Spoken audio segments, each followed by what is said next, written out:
اللہ اللہ اللہ اللہ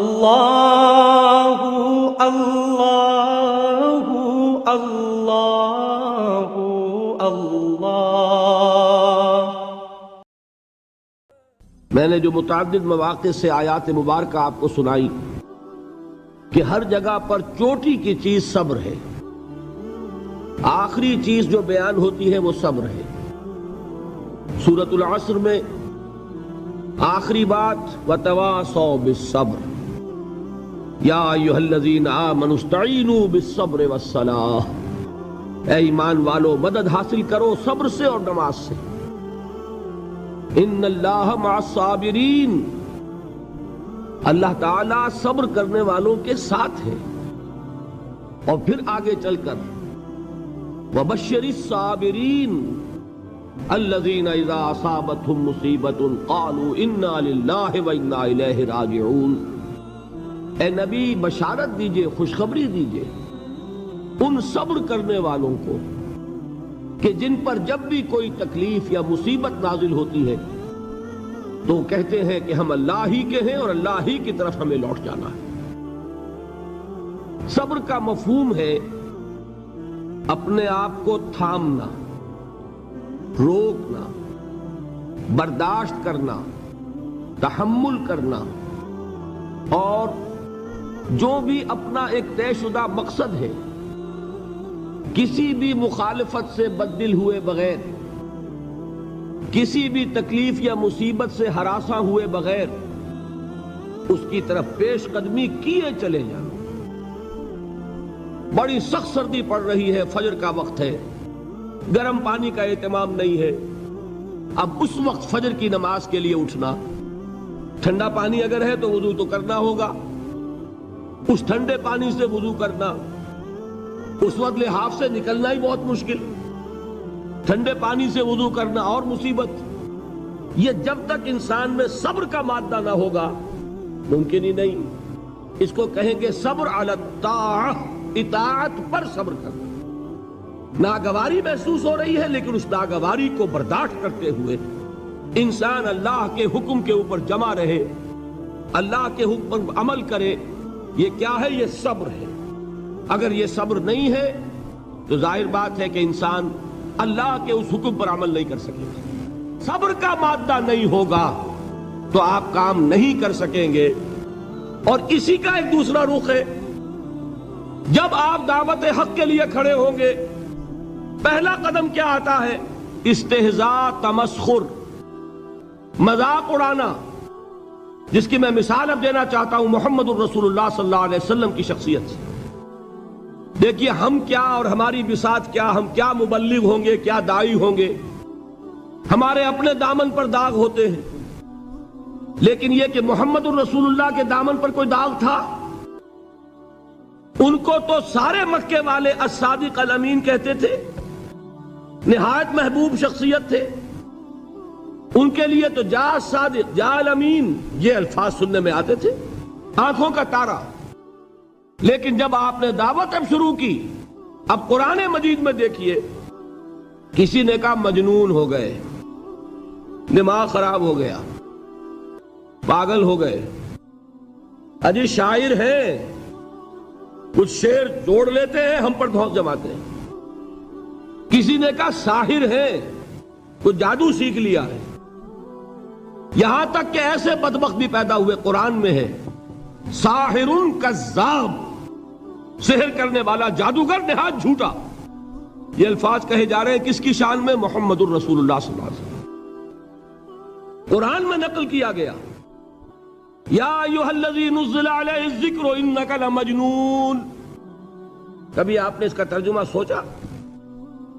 ہے وہ شخص، دیکھیے تصور کیجئے حضور جا رہے ہیں، تشریف لے جا رہے ہیں، کسی دعوت میں ہے، تبلیغ میں، یا ویسے ہی تشریف لے جا رہے ہیں، اور کوئی ایک جمگھٹا ہے لوگوں کا، ادھر سے فقرہ آتا ہے، تیر کی طرح لگتا ہے دل میں جا کر محمد کے صلی اللہ علیہ وسلم۔ اے وہ شخص جس کا یہ خیال ہے کہ اس پر کوئی ذکر نازل ہو رہا ہے، ہمارے خیال میں تو تمہارا دماغ خراب ہو گیا ہے۔ یا ایھا الذی نزل علیہ الذکر انک لمجنون، کہا کہ نہیں کہا؟ اور یہ نہ سمجھیے کہ حضور صلی اللہ علیہ وسلم کے قلب مبارک کو تکلیف نہیں ہوتی تھی.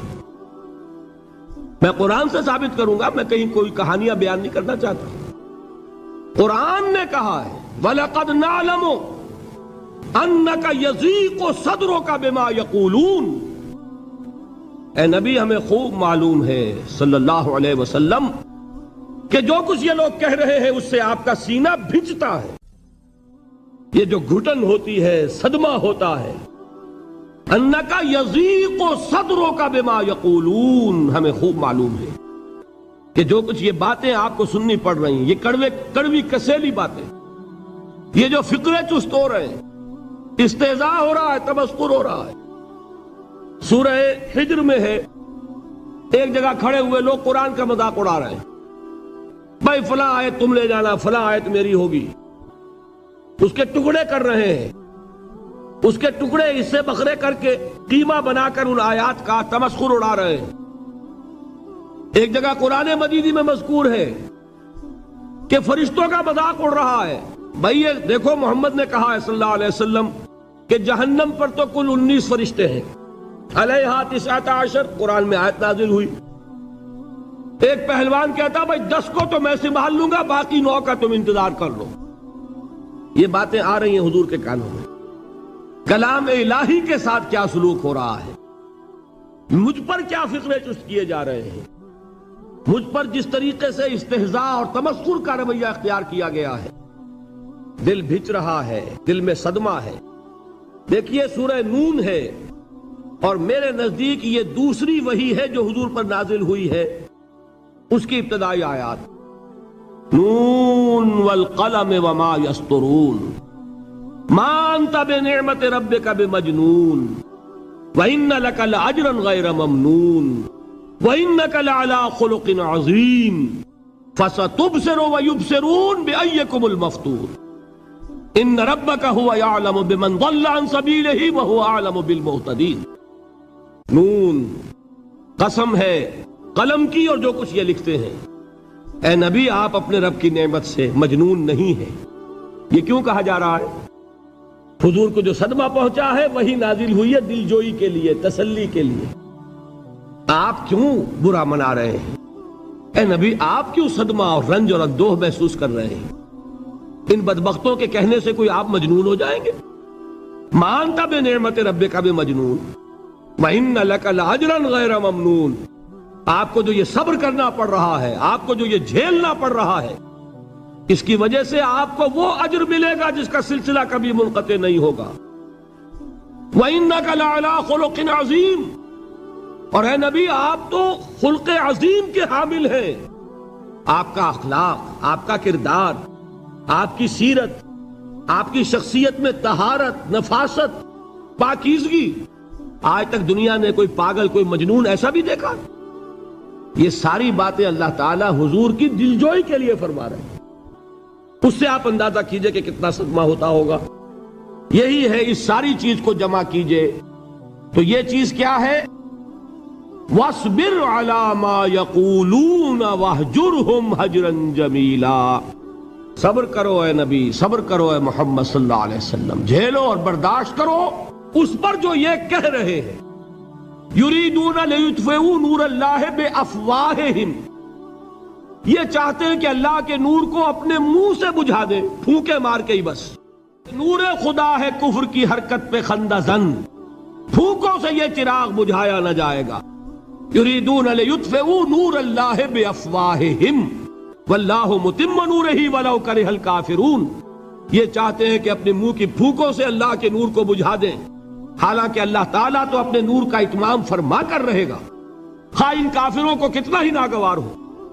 اس کی ترجمانی ہے نور خدا ہے کفر کی حرکت پہ خندہ زن، پھونکوں سے یہ چراغ بجھایا نہ جائے گا. یہی وجہ دیکھیے مکی صورتوں میں خود نبی اکرم صلی اللہ علیہ وسلم کو اتنے مختلف پیرایوں میں صبر کا حکم دیا گیا. کچھ مثالیں میں دے چکا ہوں. وَلِرَبِّكَ فَاصْبِرْ، اسی طریقے سے وَاصْبِرْ كَمَا صَبَرَ أُولُو الْعَزْمِ مِنَ الرُّسُلِ.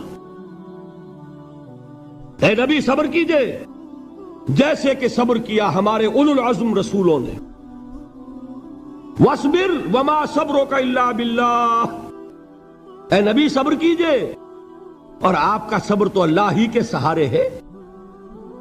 وَاصْبِرْ لِحُكْمِ رَبِّكَ، یہ سورہ نون جس کی ابتدائی آیات میں نے آپ کو سنائی، نون والقلم وما یسطرون ما انت بنعمت ربک بمجنون، اس کا اختتام کیا ہوتا ہے؟ وَاصْبِرْ لِحُكْمِ رَبِّكَ وَلَا تَكُنْ كَصَاحِبِ الْحُوتِ إِذْ نَادَىٰ وَهُوَ مَكْظُومٌ. اے نبی صبر کیجئے اپنے رب کے فیصلے کا، انتظار کیجئے اور اس مچھلی والے کے مانند نہ ہو جائیے. مچھلی والا کون؟ حضرت یونس علیہ السلام. مچھلی والے نے اپنے دینی حمیت اور غیرت جو تھی اس کی وجہ سے اللہ کے حکم کا انتظار نہیں کیا، اپنی قوم کو چھوڑ کر چل دیے.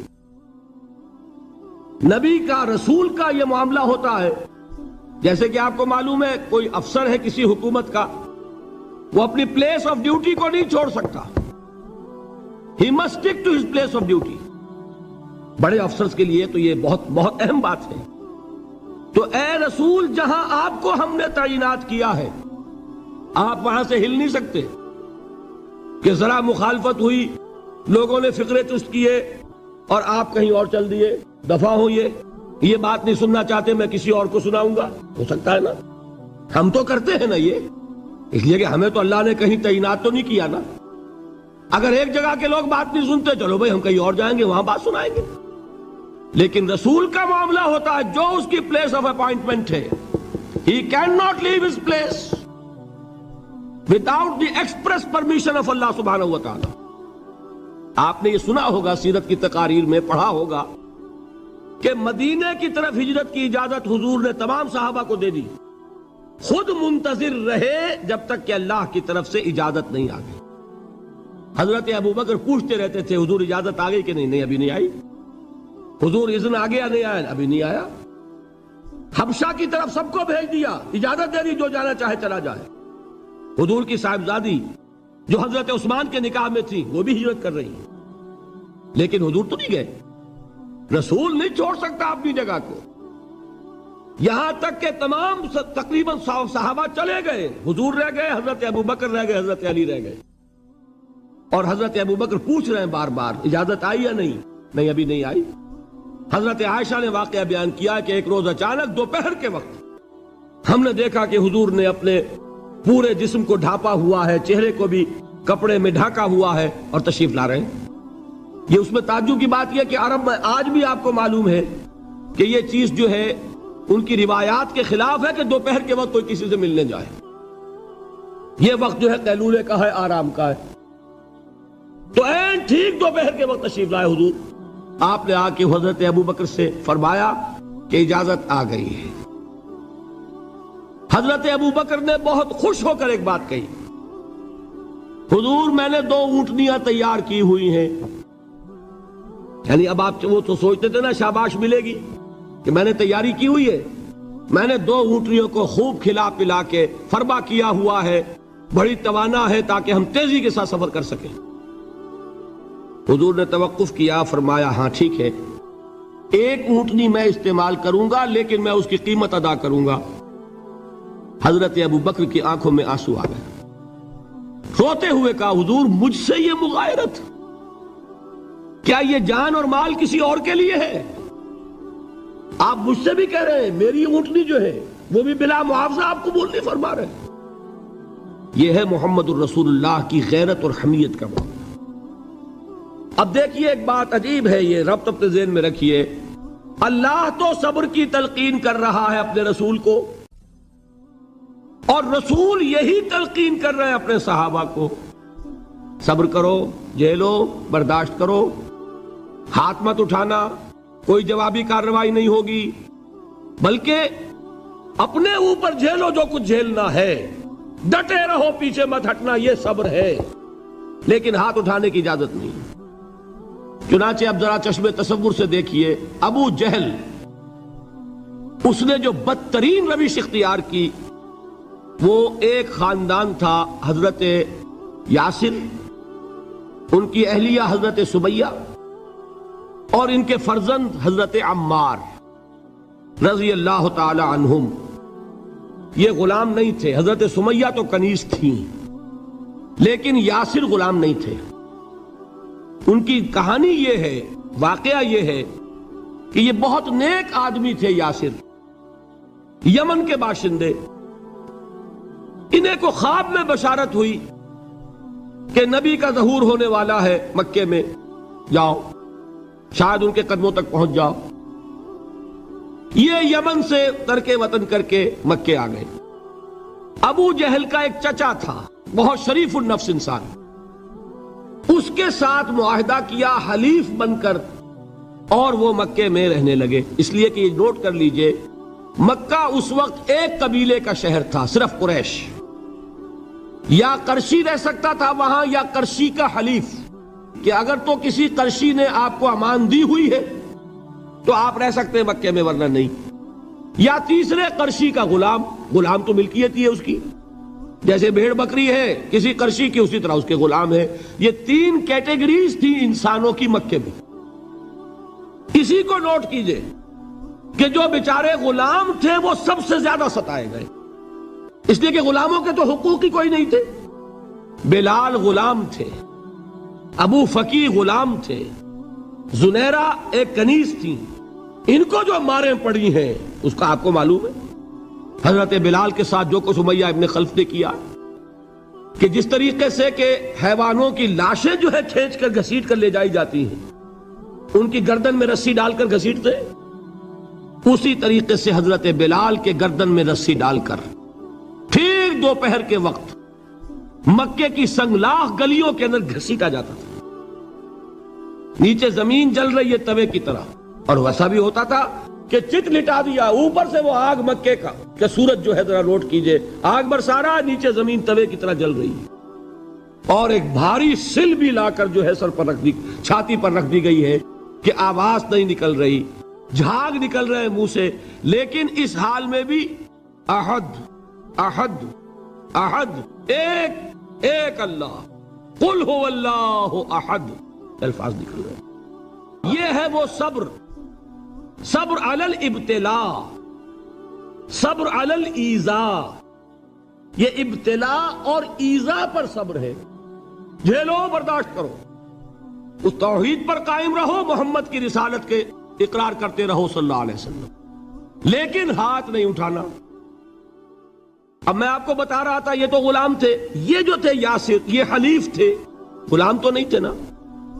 البتہ وہ ابو جہل کے چچا کی کنیز تھی یہ سمیہ، انہوں نے اجازت لے کر ان سے نکاح کر لیا. یہ تو کنیز رہیں گی. بیٹا جو ہوا وہ بھی ایک طرح سے جب کنیز زیادہ ہے تو غلام ہو گیا، عمار ابن یاسر. وہ جو شخص تھا بہت شریف النفس ابو جہل کا چچا، وہ مر گیا. اب ابو جہل جو ہے اس خاندان کا سربراہ ہے، لہذا یہ تینوں جو افراد ہیں وہ اس کے رحم و کرم پر ہیں. یاسر کو بھی پروٹیکشن اگر ہے تو ابو جہل کی ہے، ابو جہل جو چاہے کرے. اور سمیہ تو کنیز ہے ہی، اس کا تو کوئی حق ہے ہی نہیں، جو چاہے کرے.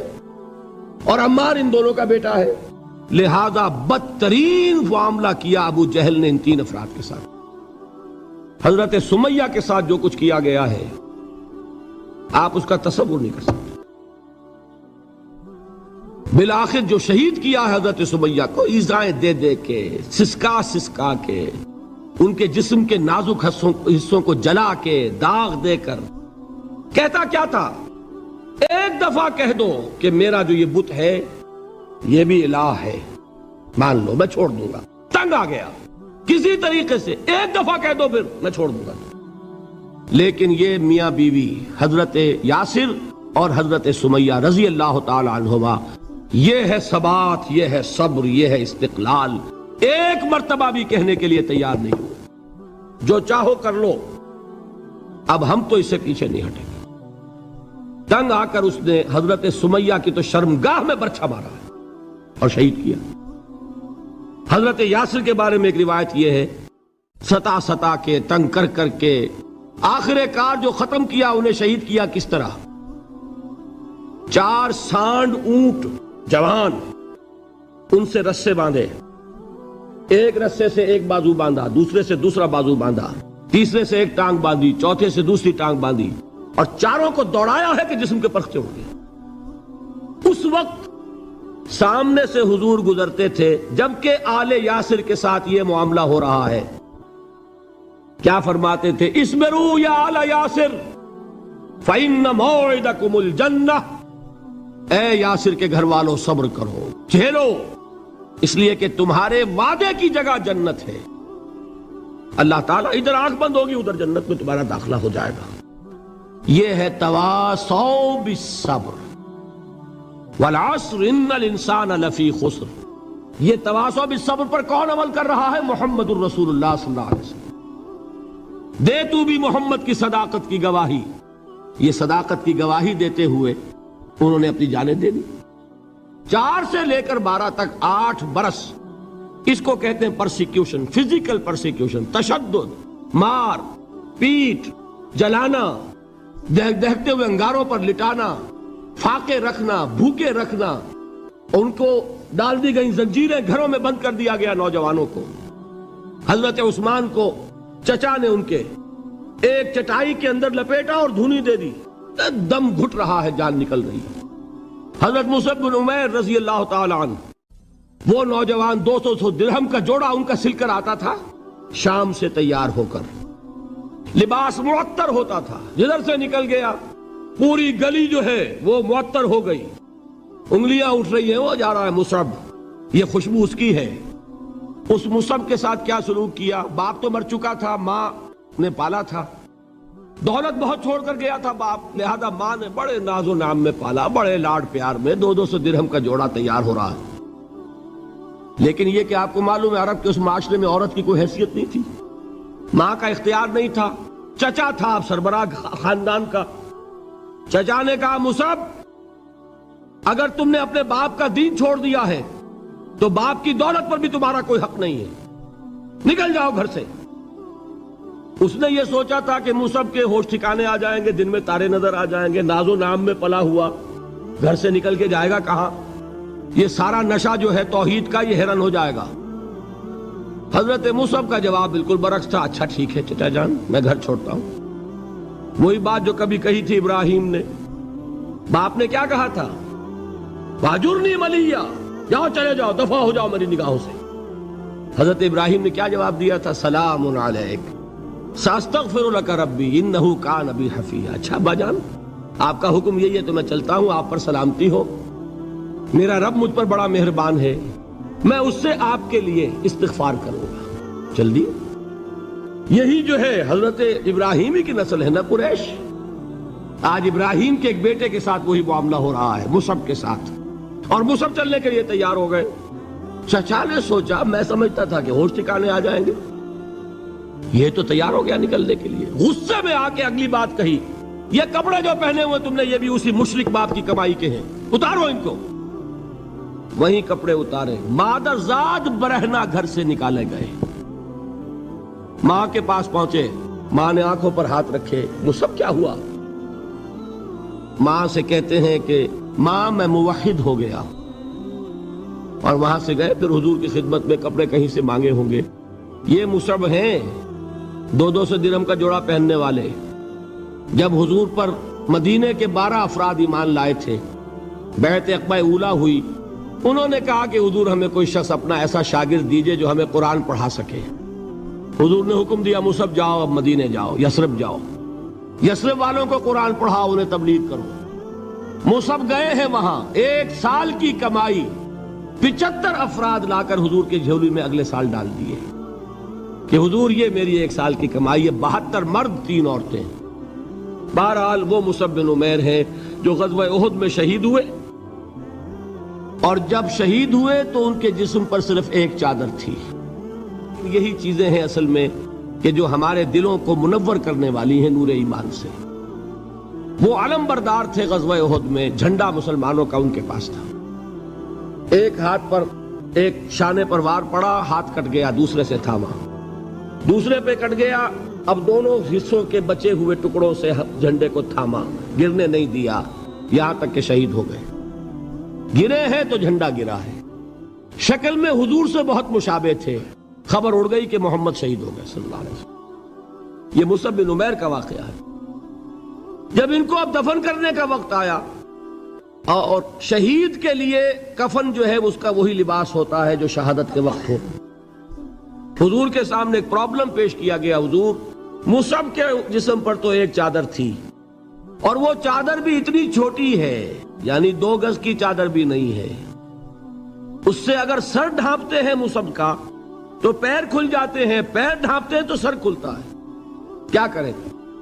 حضور نے فرمایا سر ڈھانپ دو چادر سے اور پیروں پر گھاس ڈال دو. یہ آخری لباس ہے جو محمد کے اس دیوانے کو اس دنیا سے رخصت ہوتے ہوئے ملا ہے، جس کا 200 درہم کا جوڑا چلتا تھا. یہ ہے صبر. برداشت کیا کہ نہیں کیا؟ یہ خباب بن الارت پیشے کے لحاظ سے لوہار تھے. سوچئے ایک زندہ انسان کو دہتے ہوئے انگاروں پر لٹایا جا رہا ہے. ان انگاروں سے کھال جلی، کمر کی چربی پگھلی، اس پگھلنے والی چربی سے وہ انگارے ٹھنڈے پڑے. یہ سب کچھ جھیل رہا ایک شخص. سوچنے والوں نے سوچا نہیں ہوگا کیا جرم تھا ان کا؟ تو بڑا شریف آدمی ہے، بہت اچھا کاریگر ہے، وقت پر کام دیتا ہے، مناسب اجرت لیتا ہے. یہ کیا ہوا؟ یہ کوئی جرم نہیں. جرم صرف ایک ہے، ایک اللہ کو مانتا ہے اور محمد کے دامن سے وابستہ ہے صلی اللہ علیہ وسلم. فاستعینوا بالصبر والصلاۃ، مدد حاصل کرو کس سے؟ صبر سے اور نماز سے. ان اللہ مع الصابرین، جان لو کہ اللہ تعالیٰ صبر کرنے والوں کے ساتھ ہے. وَلَا تَقُولُوا لِمَنْ يُقْتَلُ فِي سَبِيلِ اللَّهِ أَمْوَاتٌ، اور ہرگز نہ کہو اسے جو اللہ کی راہ میں قتل ہو جائے کہ وہ مردہ ہے. بَلْ أَحْيَاءٌ وَلَكِنْ لَا تَشْعُرُونَ، نہیں، وہ زندہ ہے لیکن تمہیں ان کا شعور نہیں ہے. اور سنیے اب یہ آیت اہم ترین ہے صبر کے موضوع پر. وَلَنَبْلُوَنَّكُمْ بِشَيْءٍ مِّنَ الْخَوْفِ وَالْجُوعِ وَنَقْصٍ مِّنَ الْأَمْوَالِ وَالْأَنفُسِ وَالثَّمَرَاتِ وَبَشِّرِ الصَّابِرِينَ. اور دیکھو ہم تمہیں آزمائیں گے. وَلَنَبْلُوَنَّكُمْ، ہم لازماً آزمائیں گے تمہیں. بِشَيْءٍ مِّنَ الْخَوْفِ، خوف کی کیفیت طاری کر کے، والجوع، بھوک، فقر اور فاقہ، ونقص من الاموال، مالی نقصان، والانفس، جانی نقصان، والثمرات، اور ثمرات، پھلوں اور میووں کا نقصان. میرے نزدیک یہاں پر ثمرات کا مفہوم ایک اور بھی ہے. ایک تو صاف تھا کھجور کی فصل تیار ہے، غزوہ تبوک جانے کا حکم مل گیا، کون اتارے گا؟ اور کھجور وقت پر اتری نہیں، برباد ہو جائے گی. یہ ہو رہا ہے نا میووں کا نقصان. اور میرے نزدیک یہاں یہ بھی ہے، بسا اوقات بہت سی محنتوں کا نتیجہ انسان دیکھتا ہے کہ ضائع چلا گیا. میں نے 10 سال محنت کی، حاصل کوئی نہیں نکلا. یہ ثمرات کیا ہیں؟ محنتیں، محنتوں کے ثمرات کا ضیاع. کوشش آپ نے کی، قسمت کی خوبی دیکھیے، ٹوٹی کہاں کمن، 2-4 ہاتھ جب کے لبے بام رہ گئے. Be prepared. ایک شاعر کے یہ اشعار ہیں، یہ فصل امیدوں کی ہمدم اس بار بھی غارت جائے گی، سب محنت صبحوں شاموں کی اب کے بھی اکارت جائے گی. میرے نزدیک یہ ثمرات کا جو لفظ یہاں آیا ہے، وَنَقْصٍ مِّنَ الْأَمْوَالِ وَالْأَنفُسِ وَالثَّمَرَاتِ، سب محنت صبحوں شاموں کی اب کے بھی اکارت جائے گی. دھرتی کے کونوں کھدروں میں پھر اپنے لہو کی کھاد بھرو، پھر مٹی سینچو اشکوں سے، پھر اگلی رت کی فکر کرو، پھر اگلی رت کی فکر کرو، جب پھر ایک بار اجڑنا ہے. ایک فصل پکی تو بھر پایا، تب تک تو یہی کچھ کرنا ہے. ایک مقصد ہے سامنے، انقلاب برپا کرنا ہے. ایک کوشش ناکام ہو جائے کوئی پرواہ نہیں، نیکسٹ. پھر تیار رہو ناکامی کے لیے. ایسا نہ ہو جو انگریزی میں کہتے ہیں hope for the best but be prepared for the worst. ایسا نہ ہو کہ دوسری مرتبہ ناکام ہو کے بددل ہو جاؤ، تمہاری ہمتیں جواب دے جائیں. نہیں، پہلے سے تیار رہو کہ دوسری مرتبہ بھی ناکامی آئے تو آئے، لیکن جب تک کہ کامیابی حاصل نہیں ہوتی ہمیں یہ کام کیے چلے جانا. دیکھیے سیرت میں آیا کہ نہیں یہ واقعہ؟ بدر میں مسلمانوں کو فتح ہوئی تو احد میں زک پہنچی کہ نہیں؟ 70 صحابہ شہید ہوئے کہ نہیں؟ اگر ان کی ہمتیں جواب دے جاتی تو گاڑی کیسے چلتی آگے؟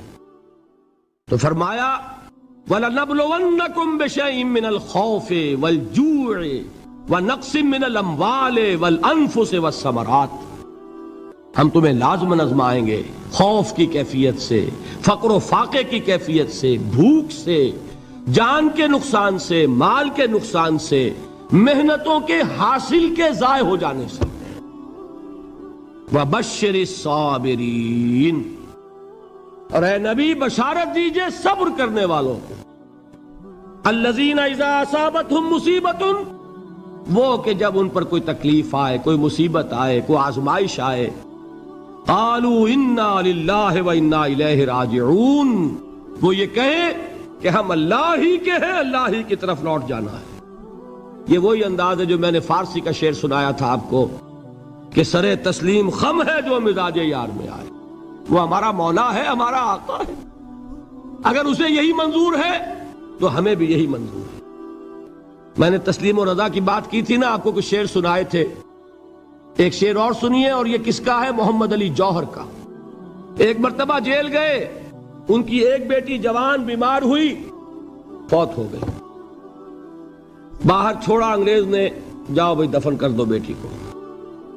دوسری مرتبہ جیل گئے، دوسری جوان بیٹی اسی مرض میں مبتلا ہوئی، اب یہ جیل میں ہے، خبر پہنچی کہ دوسری بیٹی کے اوپر بھی اسی مرض کا حملہ ہوا ہے۔ ایک نظم لکھی ہے جس کا آخری شعر یہ ہے، تیری صحت ہمیں منظور ہے لیکن اس کو نہیں منظور تو پھر ہم کو بھی منظور نہیں۔ یہ ہے، جب تک یہ کیفیت نہ ہو اس میدان میں آدمی ثابت قدم نہیں رہ سکتا کہ میرے رب کو اگر یہ منظور ہے تو یہی مجھے منظور ہے، اور تیری صحت ہمیں چاہیے تو ضرور لیکن ہمارے رب کو منظور نہیں تو ہمیں بھی منظور ہے۔ راضی برضائے رب۔ وَبَشِّرِ الصَّابِرِينَ الَّذِينَ إِذَا أَصَابَتْهُمْ مُصِيبَةٌ قَالُوا إِنَّا لِلَّهِ وَإِنَّا إِلَيْهِ رَاجِعُونَ، نہ شود نصیب دشمن کے شود ہلاک تیغت، سر دوستہ سلامت کے تو خنجر آزمائی۔ اولئک علیہم صلوات من ربہم ورحمہ، یہی ہے وہ لوگ جن پر ان کے رب کی طرف سے عنایتیں ہیں اور رحمتیں ہیں۔ وَأُولَئِكَ هُمُ الْمُهْتَدُونَ، اور یہی ہے وہ لوگ جو کامیاب ہونے والے ہیں، ہدایت پانے والے، ہدایت یافتہ۔ وَالصَّابِرِينَ فِي الْبَأْسَاءِ وَالضَّرَّاءِ وَحِينَ الْبَأْسِ، اور صبر کرنے والے، اصل نیکی ان کی ہے، جسمانی تکلیفوں میں صبر کرنے والے، فقر اور فاقے میں صبر کرنے والے، اور جنگ کے وقت صبر کرنے والے۔ اولئک الذین صدقوا واولئک هم المتقون، یہ ہے وہ لوگ جو صبر کرنے والے ہیں، یہ ہے جو سچے ہیں، جو اپنے دعوے میں نیکی کے اور ایمان کے صادق ہیں، اور یہی وہ لوگ ہیں جو متقی۔ اللہ تعالیٰ نے کیسے کیسے مسلمانوں سے کہا، مسلمانوں تمہیں زک پہنچی ہے تو انہیں بھی تو پہنچی تھی، ان کے 70 نہیں مارے گئے تھے بدر میں، ان کے حوصلے جو ہیں وہ تو پست نہیں ہوئے، وہ اگلے سال آ گئے تم پر چڑھائی کر کے، تم کیوں اتنا برا مان رہے ہو؟ تمہارے دل اتنے زخمی کیوں ہو گئے؟ تمہیں تکلیف پہنچتی ہے تو انہیں بھی پہنچتی ہے۔ اپنی غیرت جو ہے ہمیں ذرا اس کا جائزہ لینا چاہیے۔ لوگ باطل نظریات کے لیے کتنی قربانیاں دے رہے ہیں، لوگ باطل چیزوں کے فروغ کے لیے کتنی محنتیں کر رہے ہیں۔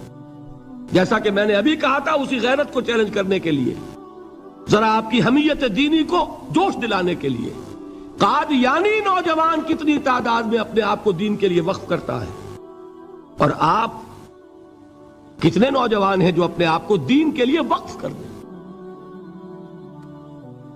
اور ہوں وہ کھاتے پیتے گھرانوں کے لوگ۔ یہ نہیں ہے کہ اگر کوئی اور کام نہیں کر سکتا تو پھر یہ ہے کہ وہ دین کے کام میں لگ جائے۔